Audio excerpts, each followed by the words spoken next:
Welcome back. We are here with Lance Loveday, my friend. He is the founder and CEO of Closed Loop and is launching a new digital advertising software concept called Forager. How you doing today, Lance? I'm doing so good I can't stand it. Thank you. We've had a few laughs here during the break. Your son was kind enough to make a mug of a chicken, and we got that on Facebook Live, so I would suggest going to Facebook Live if you want to get a picture of that. But I want to say thank you, Jacob, for the gift. Lance, your dad brought it into me, and I appreciate that. So way to get my day off, started off on the right foot. So anyway, Lance, how you doing? Honestly, I can't imagine how I could be any better. Let's talk a little bit about your business. Tell us about Closed Loop and how you got started with Closed Loop. Sure. I wish I could tell you there was a big visionary grand story there, but the reality is I was pushed out of the nest. Oh. I was laid off from a startup I was working at in the Bay Area and had to hustle and find some work. I'd already bought a house up in Auburn. Oh, boy. And I had to get out there and figure out how to make some money. So I sat down at my kitchen table in Cupertino. I brainstormed company name ideas, and I did real-time domain name lookups to see if I could find something available. And I found, at the time, Closed Loop Marketing, which I've since shortened to Closed Loop.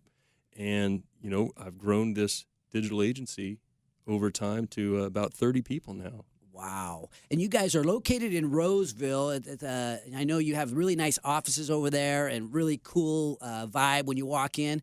Tell us about what Closed Loop does and who does the work over there. Sure. Well, we do two main things at Closed Loop. One is we help drive the right type of qualified traffic to our clients' websites. Right? At any given time in the world, there are people out there who are searching for what you're selling, right? And so we help you find those people. We connect to them via digital advertising campaigns. Might be search campaigns on Google. They might be behavior-based campaigns. We might say, let's target ads to somebody who has shown an interest based on their behavior in this product in the past. Okay, so you help these companies give us to better use their advertising spend. We only have so much money as entrepreneurs or even as larger companies to spend on advertising, and we want to know that we're doing it the best way we should. Right. Who are your customers? We've got a wide variety of customers. I mean, we're working with PayPal, Quicken, Facebook, Intel. We just signed up Betterment as a client. Okay, so larger companies are really the mainstay of your business. We've got a number of big name companies and then a number of really high growth companies that may not be on people's radar yet, but we're hoping to get there in the next few years. Ah, very nice. And so at Closed Loop, you've got 30 people, and you're the CEO. Tell us about your team. I've been fortunate over the years to work with some really talented people, and we've managed to keep the bar really high on the people we have in the organization. So, my COO, one of my good friends, John Evans, is insanely talented. He can build a model for just about anything, and he's a financial guru. He's an operations guru, and he, just brings a lot of the business discipline that we need to the organization. And I call him like my right-hand man. Now, you said build a model.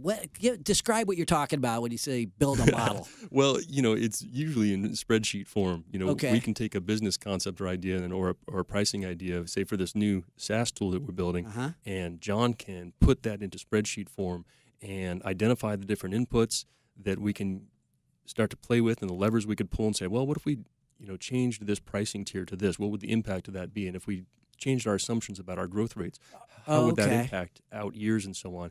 And we've got this multivariate model that he's built that is super complex, but he knows how I work. He simplifies it down and identifies the inputs that I can change. I thought you were the smart guy. Okay, so I realize how it works. Okay, that doesn't sound that dissimilar from although we don't have your guys' level of technical capacity in our businesses, but you got to have good people around you. And now the stuff you guys are doing is very cutting edge in terms of technology. You're looking at things like people's facial expression and where their eyes are looking when they're looking at a website to determine what they're going to click and what the user experience is like. Right. Tell us about that. That's really fun. That's the other half of the business that's run by my other partner, Sandra Niehaus. And so if John's my right hand, Sandra's my left, and she brings that creative spirit and energy to the organization. And she leads our user experience practice that also does a lot of user research.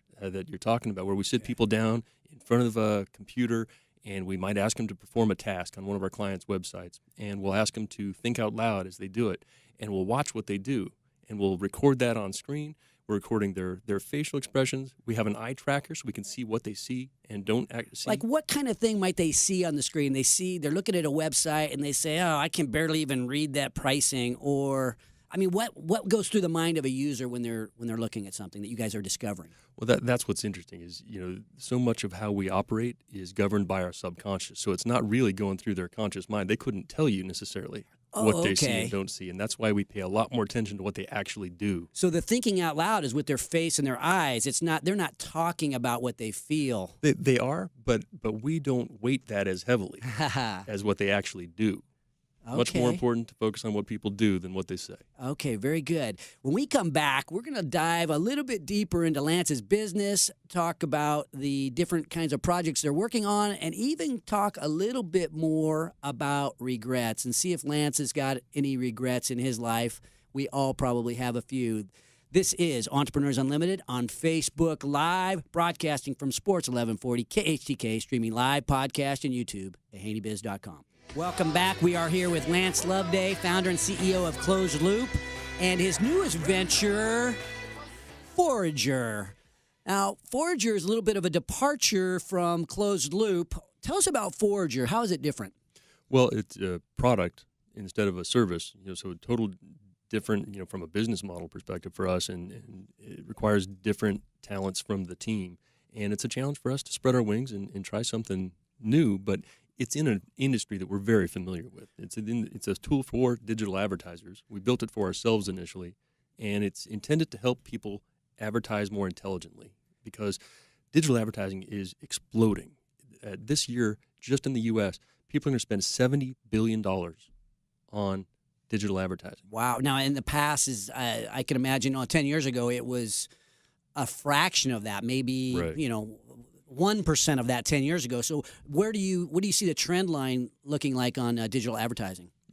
Projections are that it's going to keep going up 15 to 20% per year for the next at least 5-10 years. Wow.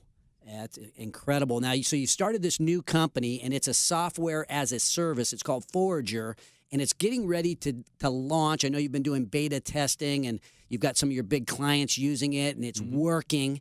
Now, you pitched at a recent event almost for fun, but you were the best pitch man that I had. I sit through a lot of these venture capital pitches, and I'm telling you, Lance, you were good. You've got a great thing.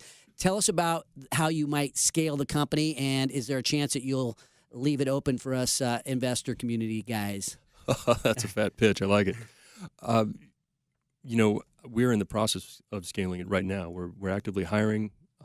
We are going to be taking the beta label off next month, and we're going to start taking revenue and really scaling the marketing organization. We're building some features in right now that we think are going to be really, really big and cause, hopefully help it to go viral and really take off on us. So help people to spend their advertising money more correctly, more wisely. Yeah. And you talked about there's sort of a fixed amount of eyeball bandwidth or a visual attention when you're looking at a phone or a computer screen, you're looking at an advertisement. What do you do to capture that visual attention? Well, a lot of factors involved, and that's part of the reason I love it, right? So you've got to understand user psychology. You've got to understand, the client's economics and their business, and you've got to kind of bridge that gap for them. You've got to ask yourself, what is the most important thing for the user to understand first, and then second, and so on. And you've got to design the interface in a way that aligns with users' behavior, and you can completely, via strategic design, you can influence how people experience that and the order in which they perceive things, and then internalize that information. And you can resist the temptation to distract them. Yeah. Make it easier for them to navigate to the most profitable areas or to the areas that are most beneficial to the web hosting guy, the company. Yeah. Okay, so let's get personal a little bit, Lance. You're a competitive athlete. I know you're a great bicycle rider, and you You were in an accident on Auburn Folsom Boulevard. What was that? A couple years ago? Yeah. And you almost all ended that day. It did, yeah. Tell us what happened there. Well, I was riding home at night, and I was feeling good. I'd just gotten back from a big client meeting the day before up in Seattle. We'd had dinner with Google up there, and I was riding my bike home at night. I was lit up, and it was just kind of a perfect storm. Lit up, accident. that means you had lights. Oh, thank you. Yeah, let me be had, clear. like, reflective lights. Okay, gotcha. I had multiple lights on, and I was crossing the road, looked left, right, left, and as soon as I looked left that last time, this car comes around the bend, and Wow. and I sense it bearing down on me, and I got up and tried to sprint, and I thought I was going to clear it, but I didn't, and so it shattered the bike, and I'm just so lucky. There are 1,000 ways this could have gone worse, and not too many ways it could have gone better for me. Did your life sort of flash before your eyes for a minute there? I wish I could say it did. It didn't. I honestly was pissed off that it wrecked my bike. Oh, so I thought that might lead into regrets. Hey, I thought I was going to die, and I had to consider my life as it is. And do I have any regrets? So let me just ask you this, Lance. Tell us about any regrets that you may have in your life.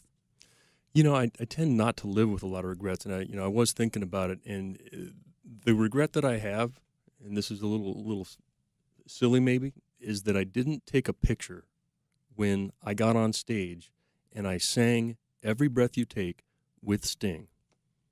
Whoa! Yeah. Every breath you. How long ago was that? That was about 2 years ago. I took my wife; she's a huge Sting fan. We got tickets for the warm up, and he let people come up on stage and sing with them. I got to sing with Sting on stage, but the rule was no pictures. And I should have broken the rule, because when I tell people that story, they don't believe me. And can I ask you a favor right now? What's that? We'd like you to sing that song right now. Ooh, you really don't want that. Every breath you take, you can't. If I sing along with you, is that You go right ahead. You lead. No. Nobody wants that. Nobody wants that. Okay. Okay. So understood. Now we talk about regrets, and it sounds like you don't have a lot. Do you have anything that you really want to do in your life that's sort of on your bucket list that you gotta make sure you accomplish in your life? I want to do meaningful things, man, and I want to help unlock human potential for myself, for my employees, for our clients, and that's really one of my big missions in life is unlocking potential. I feel like so many of us, don't live up to our potential, and I'm speaking to myself too, and I'm just really motivated to do that, and for me that means working with a group of really talented people to create meaningful things and create meaningful experiences for our clients and their customers. Lance Loveday, thank you for sharing your story. I'm going to ask Lance to stick around, because coming up in the show, you're going to meet Eric Anderton, and we're going to be discussing the topic of succession planning. The right planning can eliminate regrets associated with the change of control in your business. This is Entrepreneurs Unlimited on Facebook Live, broadcasting from Sports 1140, KHCK, streaming live, podcasting, YouTube at haneybiz.com. Life and entrepreneurship are a series of opportunities. Did I leave it all on the field? Did I give everything I had to make it work? Did I leave no stone unturned? Like my wife Stacy, just cranking out the 50 things that she has to get done before she turns 51. Did I step up? Did I rise to the occasion when my name was called? Or did I shrink? Some of us, we shrink when it's time to step up. And well, it's cold out there. we don't step up like we should. And, Tom, are you honest? I'm back here with Marcus Haney and Tom Cisneros. And, we ask ourselves the question, was I honest with myself about my passions and my dreams? Did I really go after my stuff, the things that were important and are important to me? Or was I chasing somebody else's dream? Did I drink that last drop of opportunity that's been given to me? Well, I tell you what, I'm not done with that yet. That's for sure. I mean, I may be 52 years old, but I've got a lot in the tank. I know that I walk with a limp for a reason, and that's because I did leave it all on the field. Oh, I I'm was sorry for laughing. Shut up a joke. Oh my goodness! But I do. I'm beat up, man. I mean, I've broken most of my ribs, couple back surgeries. All my fingers have been broken at one time or another. Wow. And I was a competitive snow ski racer, and I had my eyes set on the Olympics. And I didn't get there. Although some of the people that I grew up ski racing with actually went to the show, and it was really great to watch them perform and be a part of that grandeur that always kind of was no hanging in my mind. regrets, living the life to the fullest, Yeah. taking risk, risking your life on the ski slopes. How about you, Marcus? What was the question? Have you led a life, right? Have you seized the opportunities that have been put forth in front of you to the best? Did you leave it all on the field? I try to live my life with that. I try to leave it all on the field every single day. When I come to work, I try to leave it all in the office and put every ounce of energy, ounce of mental capacity that I have towards everything I do. And we missed you last week. You weren't here. Where were you? Were you seizing an opportunity? He was seizing an opportunity. I sure was. Where were you last week? I was in Long Island, New York. Okay, and Little what kind of iced tea. opportunity? What kind of opportunity were you in the process of seizing? A new life opportunity. Maybe Very you should cool. break that down for us. We don't exactly know what you mean. And I know the listeners don't. Okay, well, my girlfriend lives in New York, and she's moving out here to California at the end of the Atta month. So baby. I was out getting all prepared we're going to make the drive across the country. It's going to be fun. So Eliminate that long distance relationship and get her here. Now that's a big leap of It faith. is. That's for her to jump across the country or for you to Absolutely. make that happen. And I have Wow. no regrets or No regrets. That's no. the way. I was a member of I'm a member of this entrepreneurs organization, and Lance is the president of the local chapter, but I'm in one that, I was in one that was for a little bit larger organizations, and we're in the Colorado Rockies boardroom, and we're around having one of these discussions about regrets, right? Even the name of our group was No Regrets, No Excuses, NRNE. That was the name of our forum. And because, we should live life where you don't have any regrets and no reason to make excuses. Excuses are a waste of time. Well, anyway, we're sitting in the boardroom. One of the guys owns part of the Rockies. And I can't tell you what everybody said when the question was raised, but if you only had a certain amount of time to live, what would you do differently? Gulp. If you only, and I'm going to ask this of you guys because it really made me think. Some of the people, when they got this question, got a little bit choked up. Just quickly, Marcus, if you had 1 year left to live, what would you do differently? Well, 1 year. I have a 4-year-old. His name's Hunter. I would try to spend as much time as I possibly could with him and teach him that he should live his life with no regrets as well. You're a great dad, dude. Thank you. I love that little guy. All right, Tom, let's ask you the same question. If you had 1 year left to live, what would you do differently? Can I say boats and hose? Can I say that? I don't know if you can. Well, then if I can't, I completely take it back. Okay, But if I'm going to take that seriously, which and I apologize for, I always trying to offer some brevity, but You do. You lighten it up. It's not just a shirt. You lighten it up. it's not my Curious George shirt. I was really fortunate to be put in a situation years and years ago to bring an amazing young man into our family. He was 14 years old, and I can look at myself in the mirror at the end of every given day and say, you know what, you made a difference in somebody's life. Yeah. I can hold this together. I really can. But having said that, I would want to continue to do that. I think if I had a year left and I knew that's really all I had, I would try to make a difference every single day in somebody's life. Whether it's putting a smile on their face or help them be better, it means a lot to me, and it makes me feel great about taking every breath that I have day in and day out. So I think I just want to make a difference. Yeah. You're relevant. truly selfless, Tom. You Appreciate are, that. Tom. You've done a lot for others. You do a tremendous amount for this show, and it's just, in our group of companies. So Thanks, man. it's definitely appreciated. And it's just, I think the exercise that we're going through in terms of would you do anything differently if you had only a shorter period of time? It kind of reminds you of that song, "Live Like You're Dying," and Yeah.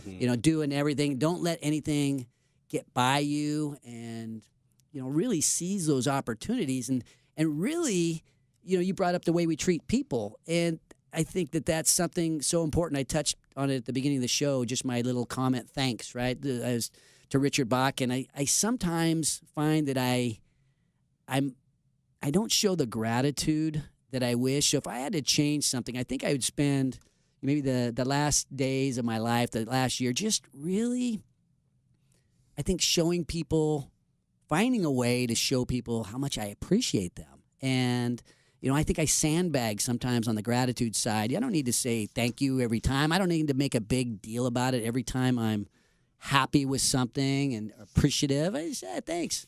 And sometimes that is, I don't know, I think it's taken the wrong way. We get busy and we just don't do it. And so, I don't know, I would just like to say that was what I would do if I had a year left. But what? Tom, you mentioned this as we kind of think about what our life's all about and no regrets and leaving it all on the field.